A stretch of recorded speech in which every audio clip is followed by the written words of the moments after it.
Let's talk to Chris Haverkamp with Paragon Ag Advisors in Silver Lake, Kansas. Chris, I want to look back on the year. After doing some research, looking back on and these would be the March contracts for corn, soybeans, Chicago wheat, and Kansas City wheat. If you compared it this year to last year, we were 18.5 cents lower this year on corn, 24.75 cents lower on soybeans, 5.5 cents higher in wheat in Chicago, and 22 cents lower for the Kansas City wheat market to start the year this year. So if you factor in the fact that we've got the tariffs with China against the United States, I understand it's bad and it's tough times in the ag world right now, but it could be so much worse.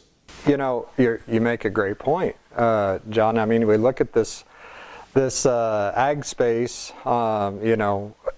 from any angle, and all of the media wants to portray, just how depressed things are. And I'm not making light of it. It is definitely not where it should be or where it could be. But if we have a little bit of optimism as we start the new year, we do look back and give ourselves a moment to reflect. Where were we a year ago before all of this trade turmoil developed and tariffs went into place? And we see that we could be a heck of a lot worse than where one might think that we are. And, I'll add another layer of, maybe optimism to those comments, and that is basis levels. Corn basis dramatically better than where it was a year ago at this time of the year. Wheat also very much in a better situation as far as basis was concerned versus a year ago. If you recall, we were sitting on all these piles of wheat everywhere. Basis dramatically better there. Soybeans, for obvious reasons rather, is the one commodity that maybe isn't faring as well in the cash market. But if we could get some things resolved with China, I would have to think that soybean basis would improve, and possibly quite rapidly. So yeah, it's a great time to reflect and look back and see where we are today versus where we've came from. And all things considered, we could be a lot worse. So there is some opportunity out there for dang sure. I've got a little over a minute and a half here left, and I want to ask you about this next World Supply and Demand Estimate. There's going to be so much released with that. It's wheat planted acres. There's a lot of information, but it may not be released because of the partial government shutdown.